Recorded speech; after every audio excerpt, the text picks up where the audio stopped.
to the Charleston Gazette-Mail meeting with candidate for the U.S. House of Representatives, Republican candidate, U.S. House of Representatives District 2. We were meeting with Mr. Mark Sabat here. The other candidate, the incumbent, Mr. Alex Mooney, was invited and did send a response to our questionnaire, but said he would be in Washington and had some votes to take. What our process here is we will each introduce ourselves, the Gazette-Mail staff, and then we'll ask you an opening question, which is why you're running, give you a few minutes to answer that, and then we'll have a round of questions. Sure. And we'll go no more than an hour.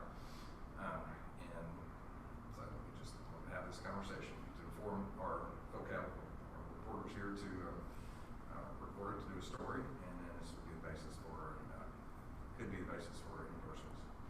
So we'll start with Phil Cadler, State House reporter. Hi, Phil. I'm Brad McElhenney, co-editor of the Gazette-Mail. Brad. Kelly Merritt, Daily Mail opinion page editor. Rob Byers, co-editor. Dawn Miller, Gazette opinion page editor.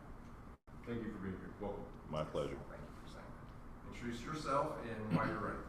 Well, I'm Mark Sabat, and I'm running for Congress. I've been a business owner in the Eastern Panhandle for a little over 30 years, and it's getting more and more difficult each year to survive, to stay in business, and to expand your business. I'm tired of being, or West Virginia being 50th on just about every list there is. I'm tired of the rules and regulations that are coming out of Washington from federal agencies that are that have little or no experience in the industry that they're regulating. My experience in Washington, having led 2 national trade associations for small business and meeting with these different agencies over the past 16 years, testifying before Congress, has cemented my feelings that Washington is broken. There needs to be some change. People have been there for far too long. They're out of touch with the folks back home, and I intend to go to Washington and make some changes. Tell us about your background, how that has prepared you for this.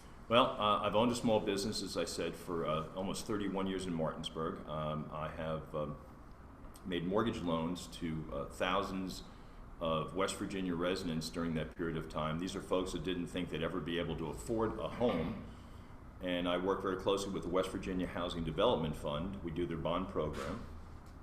Also, as I mentioned, I was the chair of 2 national trade associations in Washington, testifying before Congress numerous times, over a dozen times.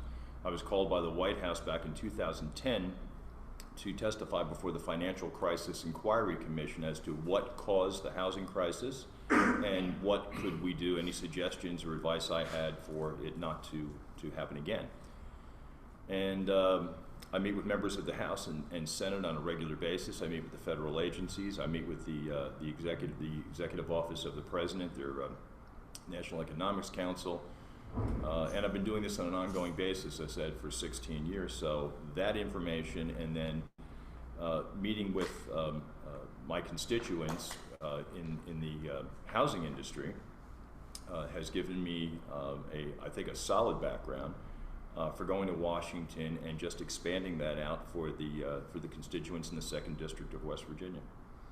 Have you served or sought political office before? I sought political office once before. I've lived in Virginia and West Virginia, and a couple of years ago I got roped into, and I say roped into it, I lived at the time about a mile from the West Virginia border in Frederick County, Virginia. And although I spent all of my time in West Virginia, my head would go down on the pillow just over the border at night.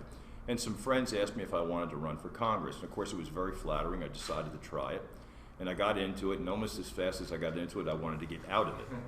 But I decided not to do it. I decided to stay in it, not participate, not try to raise money, because I knew I wasn't going to win, and I didn't think it was fair that I asked people for money if I knew I wasn't going to win.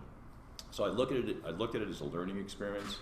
I had a great time doing it because I was the only guy that didn't have any stress or any pressure because I knew I wasn't going to win. And I did fairly well in the debates too, and I was amazed in these debates that politicians don't answer questions. They give you their standard talking points and sound bites, but they don't ask the questions. And one newspaper actually said Mark Sabat was straightforward and concise. I didn't even take all my time. I answered their question, and then I moved on. I was told that if I had run for Congress in the 2nd District that same time, this district, that I probably would be running for re-election right now. I followed that election very closely because, again, everything that happens in my life is in West Virginia.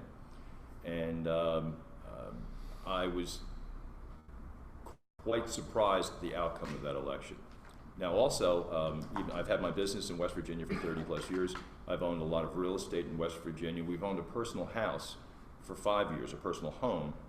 So I didn't move to West Virginia to run for office. We moved to West Virginia to downsize because we had a larger house on the other side of the border. We have 4 children and 5 grandchildren, and there's just too much property to take care of. So that was something that was already in the works 5 years ago. So when did your actual residency take effect?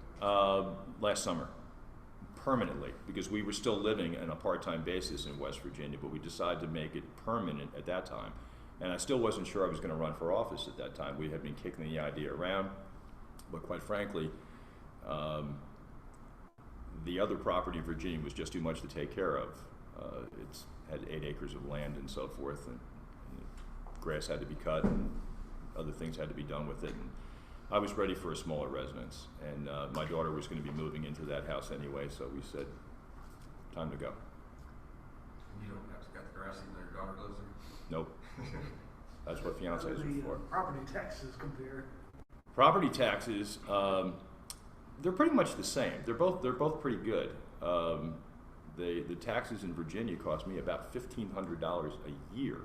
Now I have a lot of friends up north, up in New Jersey, New York, Connecticut, and so forth. And when they ask what your property taxes are, I tell them $1,500. They assume that's a month, but it's not. So it's a much calmer life, and it's kind of like everything's been fulfilled now. But as I said, my whole life, well, I take that back, the last 30 plus years has been in West Virginia. Our business has been there. We shop there. We have rental properties there. We paid a lot of taxes there. So everything is there. We just wanted to complete the move is what it is. Plus I married a West Virginia girl, so I knew that was going to happen one day anyway. The Democrats who came in were not shy with their criticism of the incumbent. Why did you decide to run against an incumbent, even though it's only been 2 years? Right. Well, I decided to run against Alex Mooney because, in my opinion, he's not doing his job. I'm somebody who is very impatient. When something needs to be done, when I see a problem, I attack it head on.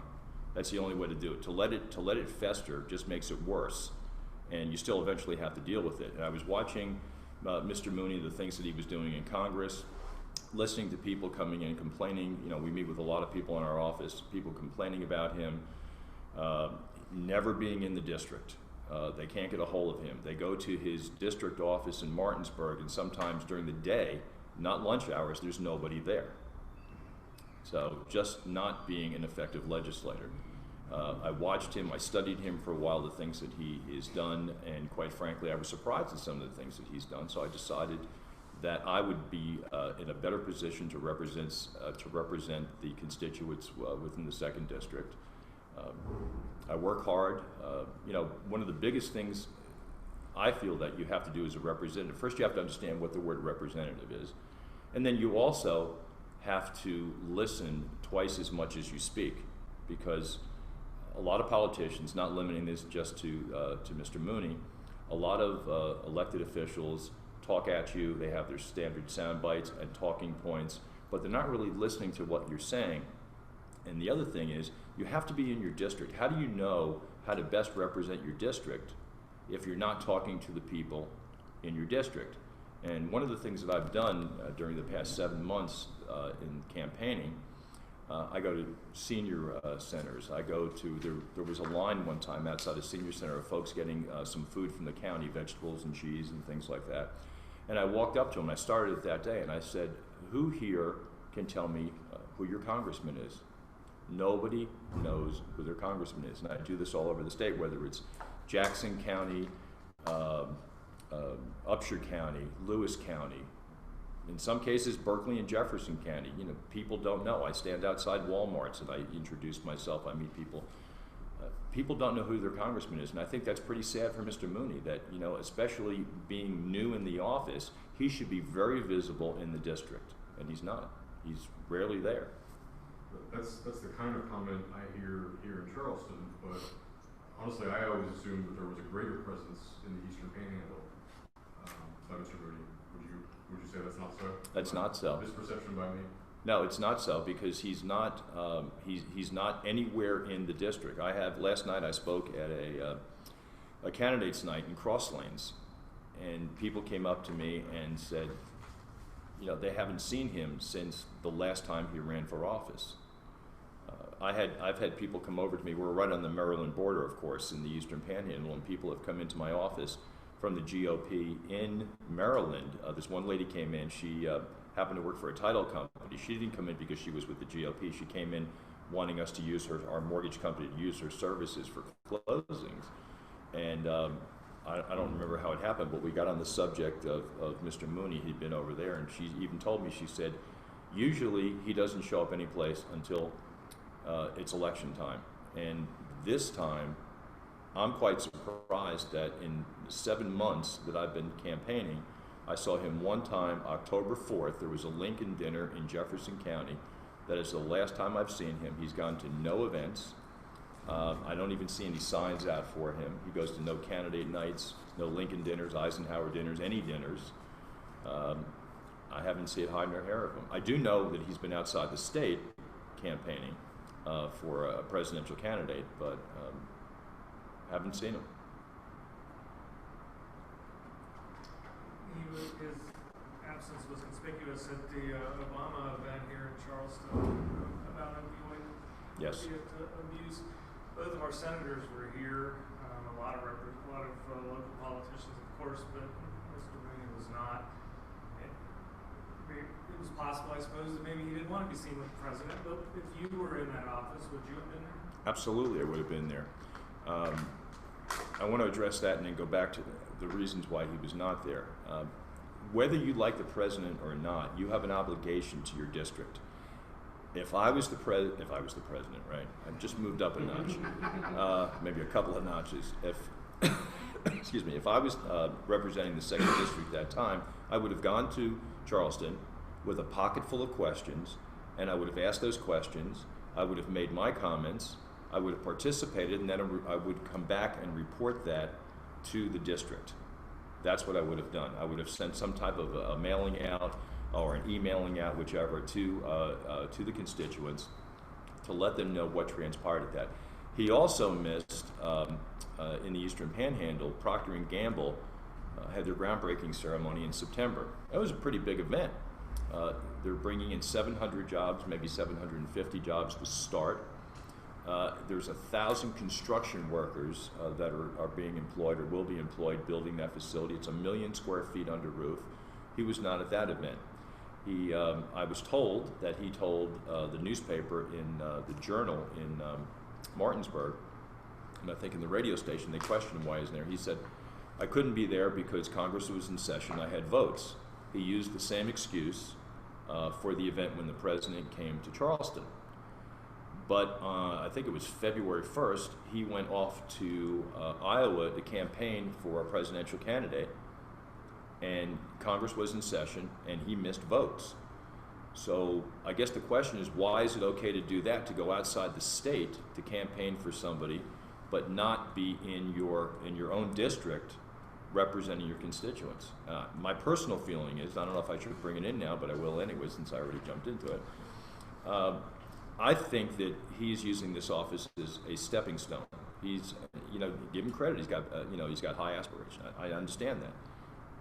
But that's not what's best for the people of this district. The people of the 2nd District deserve a congressman who's going to be there for them, who's going to be accessible to them. I am accessible. On all of the literature that I put out is my personal cell phone number. And I get phone calls from people. We have had telephone town hall meetings that we We've done those 3 times. The first one we had, there were a little over 7,000 people on that call, and we were taking questions from them, not through a moderator, but they were actually, you could hear them asking their own questions, and I would have a dialogue with them back and forth about some problems, and if they wanted to know where I stood in the issues and so forth. The very first call we took was from a gentleman that was a veteran of the Korean War, and he had a problem with one of the VA medical centers, and where he was being, his Social Security check was being garnished because he had owed money from some type of a procedure at the VA.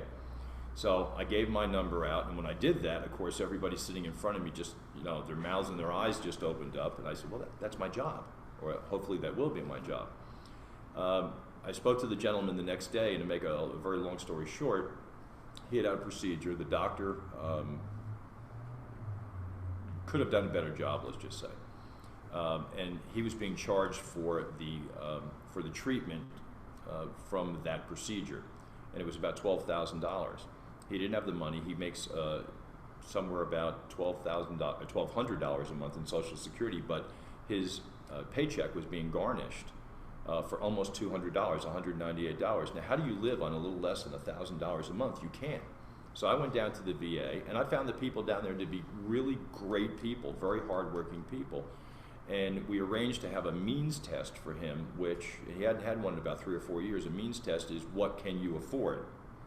And what the end result was, instead of taking $150 out, instead of taking $198 a month out, they're only taking $50 a month out. And we're working with him now. A lot of it was due to prescriptions to get him on Medicare Part D, to help him out. I'm not in Congress. He's just some really nice guy. And the ironic thing was, I asked him where he lived, and he said, I live in Opequon Meadows in Martinsburg. And I said, well, my wife's great aunt used to live there, and I mentioned their name, and he goes, we bought her house.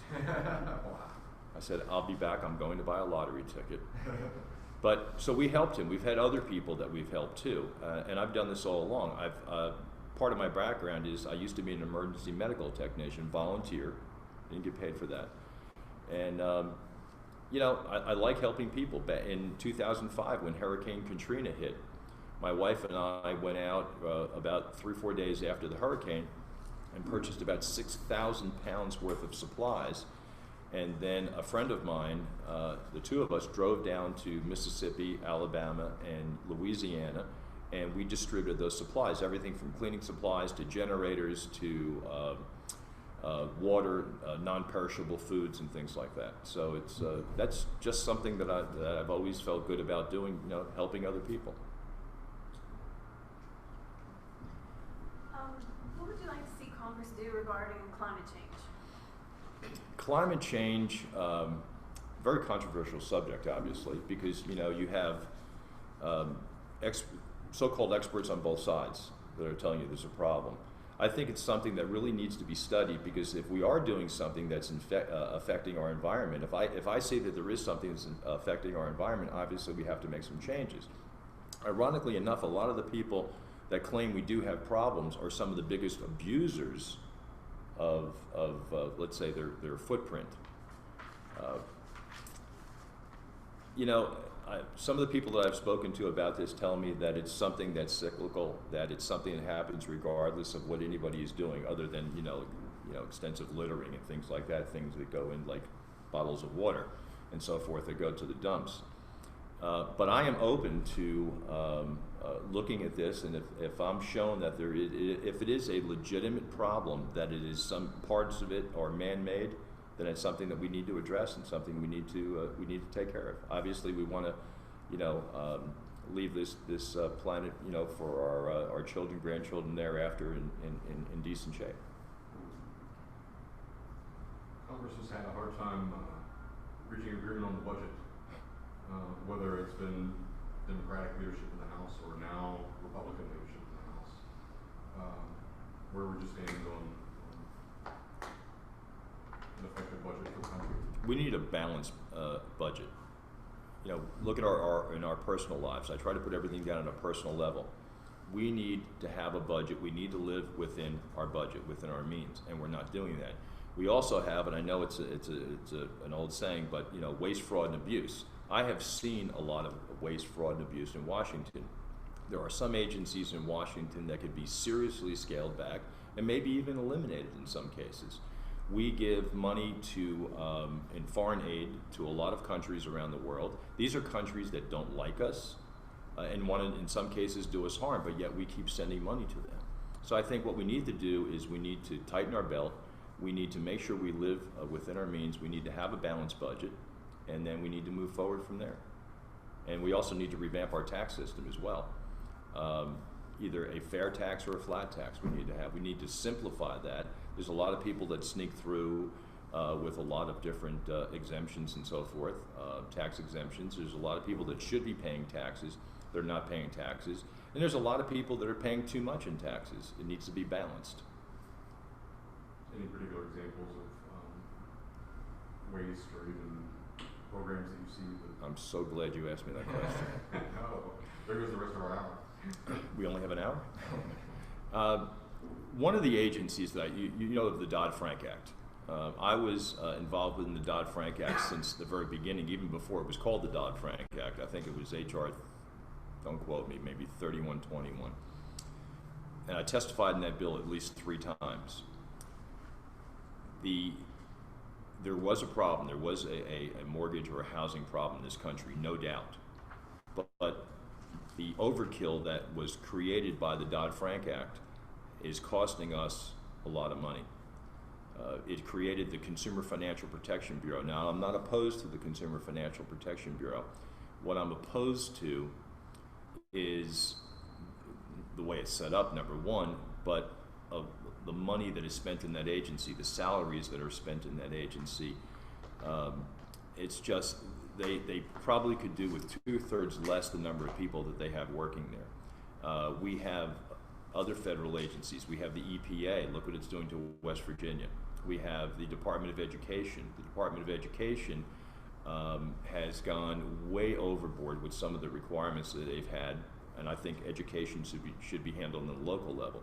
So you have a lot of different agencies there. We have, and again, you give money away to foreign countries. We spend money on things that we shouldn't be spending money on because we forget where that money comes from. The folks in Washington forget where it comes from. It comes from the taxpayer. We don't go out, hopefully we don't go out, we don't spend more money than we have. Of course, in the mortgage industry, I see that, sometimes too often.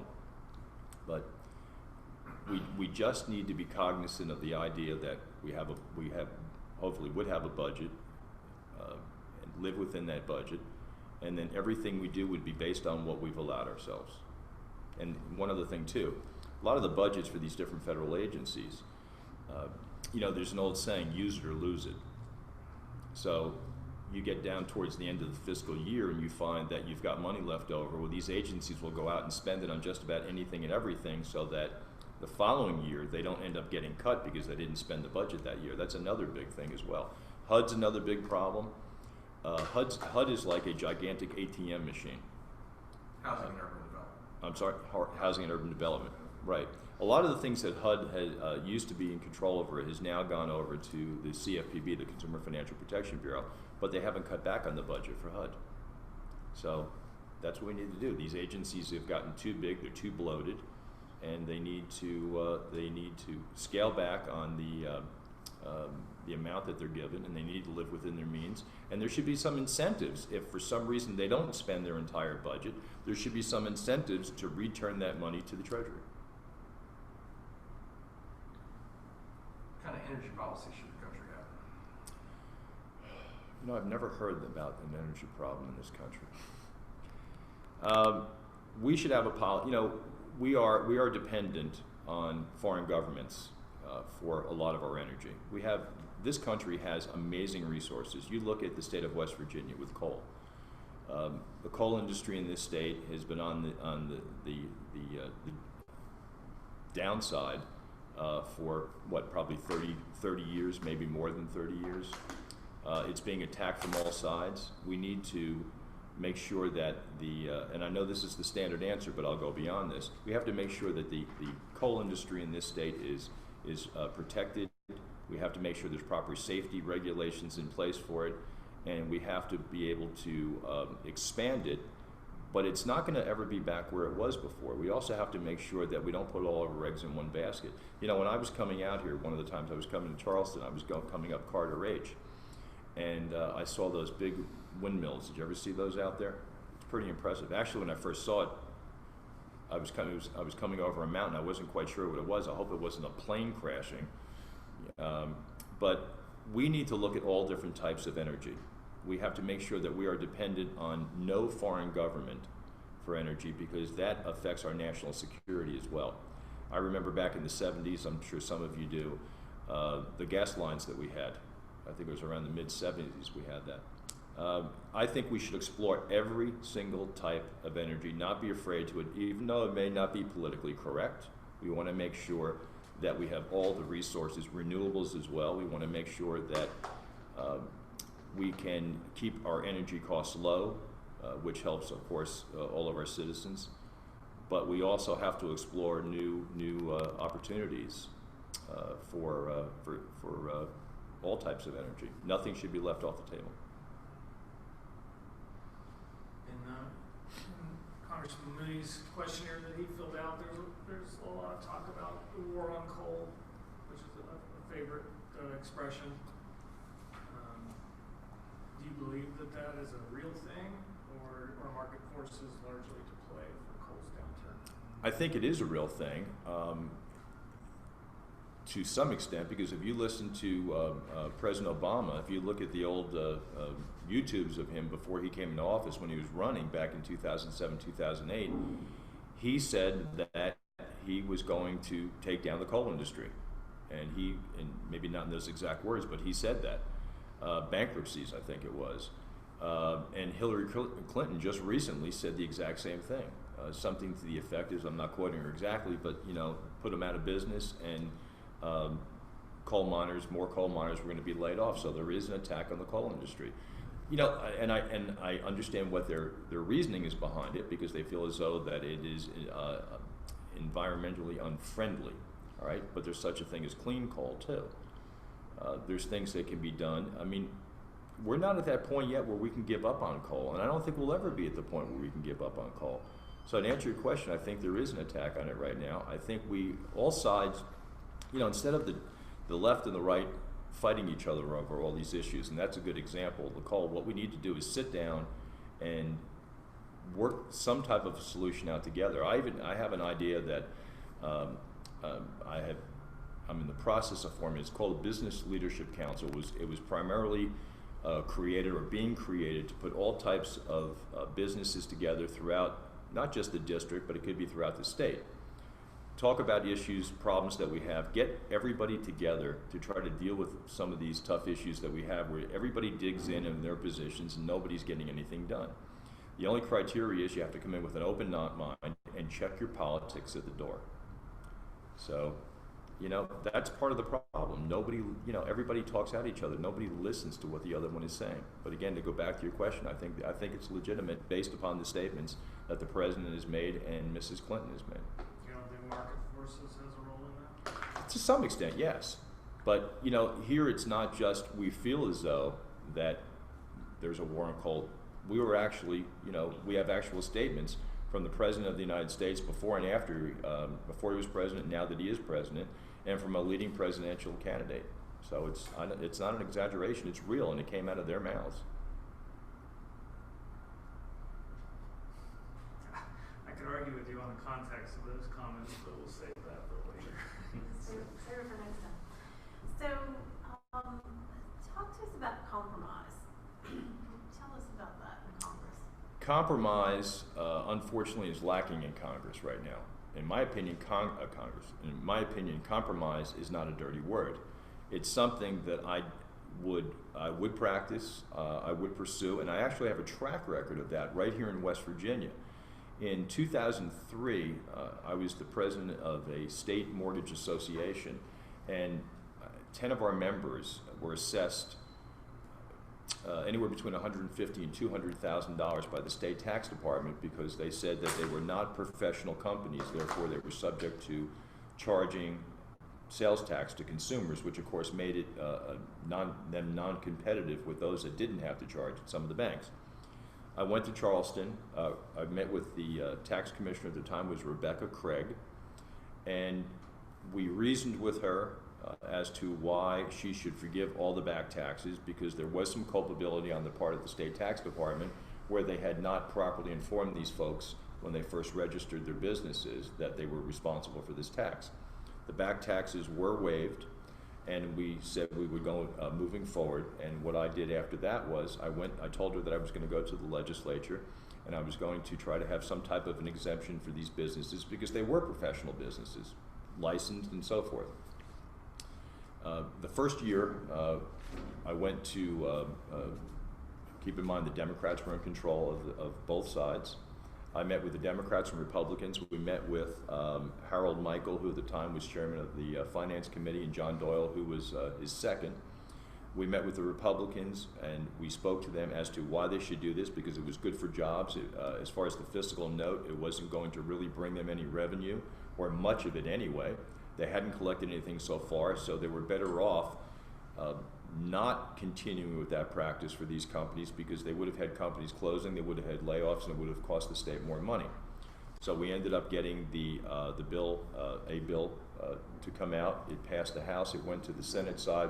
On the third reading, somebody put an amendment on it and sunk the bill that year. So we came back the following year, and I learned the expression at that time, putting an ornament on your Christmas tree.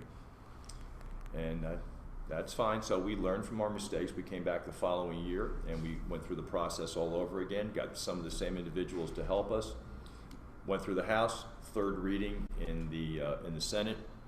A certain senator, who shall remain anonymous right now, but a Republican, put an amendment onto the bill, which sunk the bill. So we still had some time left, unlike the previous year. We had some time left. So we went to the banking department that had a cleanup bill in there. We asked if we could put a little ornament on their Christmas tree, and they said it was fine, and we did, and it passed. But to your question with compromise, if we don't compromise, nothing is going to ever get done. You have the left, the extreme right, they're going to dig their heels in, and that's why we have this thing in Washington called gridlock. There's nothing wrong with reaching across the aisle, trying to make the other side understand. First, starting with your own party, because sometimes your own party doesn't agree with you. Try to make them understand why this is good, why this is going to help people, and that's why you're there. You're there to help people. You're not there to help yourself. You represent people. You are their voice in Washington. Work with the other side. Try to get something done. Even if you don't get 100% of what you want, if you get 50% of what you want, you're that much further ahead, and then you can come back later on and try to get the other 50%. But right now, nothing's getting done. Everybody's talking at each other. You know, it used to be in Washington that after 5 o'clock, Democrats and Republicans would get together, and they were friends. They would go out to dinner. Everything would be fine. You're not seeing that anymore. They need to have leadership, and not just from leadership in the House and in the Senate, but the leadership has to start with the individual members, the 435 members of the House of Representatives and the 100 senators in the United States Senate. That's where it starts. People need to, you know, I always say they need to put their big boy pants on, and they need to go down there and do the job they were elected to do. They weren't sent down to fight. They were sent down there to make the lives, to make their constituent lives better. And that's what I intend to do. Following the Newtown shooting, Senator Manchin and Toomey got together and created a bill that would expand background checks. Would you have supported that bill? I didn't actually read that bill, but from what I understand from it, they wanted to expand background checks, I think, to gun shows, wasn't it? Okay. I have several firearms myself. I have a concealed weapon permit from this state. When I go to purchase a firearm, I go through a background investigation, and I have gone to numerous gun shows, and I have never purchased a gun at a gun show, but I've watched other people purchase guns, and they actually go through background investigations. So if there's no background investigations going on there, I don't know how they're doing it, because the dealers have to put people through background investigations. So I don't know if that's if it's a real thing or not, to be honest with you. I think that when somebody goes through a background somebody purchases a firearm, obviously there should be some type of a background investigation. It used to be what, with the Brady Bill, was it 7 days or something you had to wait? Now with technology today we can do it instantly. You want to make sure that somebody's not purchasing, somebody that's a felon is not purchasing a gun. So I agree with that. As to their bill, I can't say whether I would have supported it or not because I didn't read the bill. But I believe in background investigations. What would be your top, if you elected, what would your top 3 legislative priorities? The first one would be the federal agencies. The federal agency, you know, Congress has the responsibility of writing law. And sometimes I think Congress has forgotten that. So what they've done is they have surrendered that responsibility in many cases to federal agencies. They're not elected and they're not accountable to people. But what they put out with their rules and regulations have the same effect as law. So the first thing we have to do is make sure that the folks in the federal agencies follow rules and regulations that have been imposed on them, which is something called the Administrative Procedures Act. The Administrative Procedures Act requires that they have comment periods, that requires that they have SBREFA panels, which are small business panels, to make sure that what these rules and regulations are going to do, you're not going to have unintended consequences or limited unintended consequences on small business. You have the Regulatory Flexibility Act. You have all kinds of different things that they are supposed to do, certain rules, policies, and procedures they're supposed to follow, but they don't. There's also the Congressional Review Act. The Congressional Review Act is after a rule is finalized, that rule goes over to Congress, and they have, I believe, 60 days to review it to find out if it's going to, you know, if it's okay with them, if it's going to pass muster, if they're fine with it. And in all the years that the Congressional Review Act has been in effect, I think there's maybe only 2 or 3 times that they actually overturned some type of rule or regulation. What I would see is we have to rein them in a little bit because they've just gotten a little bit out of hand. What they're doing on the mortgage side right now, if anybody's trying to get a mortgage these days, the rules and regulations are far too tight. They're putting everybody in the same box. It's one size fits all, and it's not. Again, I've been doing that for over 30 years.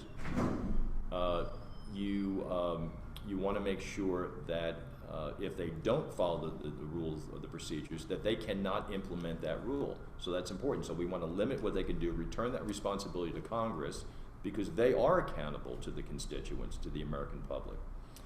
The other thing is jobs.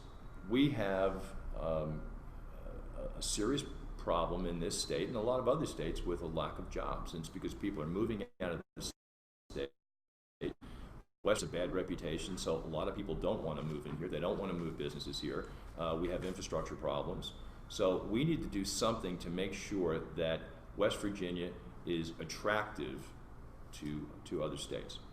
One of the first things we can do is make our citizens more employable. Some of them may be working in an industry for a number of years, 15, 20 years. That industry pulls out, they lose their jobs. What do? They go to collect unemployment. They're on unemployment for 26 weeks, and during that time they go out, they look for a job, and you have 3 types of classifications that go along with that. You have some that will actively look for a job. You have some that will look for a job but get depressed because they can't find one, go home and sit on the couch and not go out and actively look for a job. And then of course you have the people that will work under the table, and they're double dipping. They're collecting unemployment benefits, and they're also working under the table and collecting money that they're not paying tax on. What I would do is this. I would take an existing program, because you want to come up with something that's going to retrain people, but it's not going to cost the government any money, and it's not going to cost the citizens any money. So what if we took the unemployment compensation program and we changed it? You still get your benefits, but after the first 30 days of collecting your benefits, if you haven't found a job, it's business as usual for the first 30 days. And if you haven't found a job by that time, let's take that person and put them in some type of a business for 20 hours a week, like an internship, a training program. They're working for some type of a company. They don't get paid from that business because they're already collecting benefits. That helps them. They're learning a new trade, and it also helps a small business that perhaps can't afford to hire somebody but needs somebody to get to that next level where they will be able to hire more people. train them in there 20 hours a week, no more than 20 hours a week, but you still want them out looking for another job. On the other side, we have a lot of folks that have, especially folks that are maybe 40, 50, 60 and older, that don't have any computer skills. For just about every job today, unless it's a factory job, you don't have computer skills. What do? They can't afford to go to college, they don't have a job. Now also with unemployment, you can't work and you can't go to school, so that has to be changed. I've spoken to a number of libraries around the state, I've spoken to some of the community colleges, and I said, what if we were to borrow your computer labs? Off hours, so it wouldn't affect their normal course of business. And then we go out, we have a lot of people that are very proficient in computers, some of them aren't teenagers too, and have them come in and instruct these people the basics of computers, teach them some of the software programs, Microsoft for example, so that when they go to look for another job, now they can put more things on the resume. They understand computers. So if they go to work for a company where they have to be able to operate a computer, now they have the basics for that, and they can learn more when they get in there, you know, whatever type of software that particular company may. Individuals that are working in these other businesses doing the apprenticeship, now they've expanded their horizons a little bit. They've expanded, there's more choices available to them, more opportunities, and more possibilities for them, that they're going to be able to find a job and a lot quicker, and a job that hopefully will pay more too. So that's the second one. The third one deals with our drug problem. We have a very serious drug problem in this state, and I don't have to tell anybody in this room.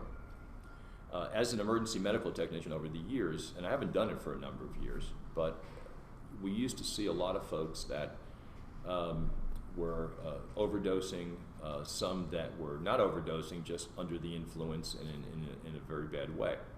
So what we need to do, number one, is we need to have facilities to take care of them. I like the idea of the drug courts. I like their success so far. Putting people in jail, absent the dealers and absent the traffickers, those guys should go to jail and they should lose the keys. But the individuals that are taking drugs right now, the users, whether it's prescription drugs where they've got hooked to it, or heroin, whatever it is, we need to take these folks, we need to get them into first detox, then into rehab, and then we have to train them not to go back into the same environment they were in. If you go to jail, you're in the same environment. You can get drugs in jail just as easy as you can get drugs in the street. So we have to change their environment. We have to change the way things are being done. Now I know there's a lot of folks that don't want rehab centers in their neighborhoods. I've spoken to a couple of companies, actually one in particular that's in another state, that has purchased some of the Walmart stores or some of the other stores. Walmart either closes a store or they've closed it because they're not leaving the area, but they're maybe opening up a super Walmart, or other companies too. They take over these stores and they actually, they've done it for geriatrics so far. They've set it up where it is a medical mall. We could do that same type of thing, and they said they could. We could do the same type of thing for drug rehab as well. Part-time drug rehab does not work. We need full-time drug rehab where they go in, they stay there. Some are going to be there longer than others because everybody has individual needs and so forth. But that's something that we need to attack. It's been ignored for too long. I've actually done some ride-alongs with the police as well, and it opened my eyes. You know, it's a lot different than what you read in the newspaper. These guys have a real challenge out there. But West Virginia, I think, is moving forward on this with their drug courts. This is something that I learned not only from reading the paper, but being a candidate. You're with all the other candidates when you go to these different forums and so forth, and you have those that are running for Supreme Court, running for other type of judicial positions, all the way down to magistrate court. And I've heard a lot of very good things out of that, and I fully support that. That's the right thing to do. The war on drugs, which I think was started, back in the 70s under President Nixon, we've lost that war. And the longer we stay the longer we believe that it's still possible to win that war, it's going to make things a lot worse for our citizens. So we need to rethink this. West Virginia is actually leading some of the other states. Other states have actually come to some of the jurists in this state and asked them for advice how to set them up in their own states. So that's what we need to do. So that's the three things that I have. What is with biggest challenge facing the Eastern Panhandle versus the biggest challenge facing the Kanawha Valley, and we don't hear much about the areas in between, but I assume that your travels have led you to hear even different challenges, kind of in the middle. Right, well, there's different problems. Part of the problems that we have, the biggest problem, of course, is the jobs. Now, in the Eastern Panhandle, you're close to Washington. It's become a bedroom community of Washington. It's because of the infrastructure set up there. It's a lot easier to bring businesses up there. Procter & Gamble is a good example of that. Macy's is a good example of that.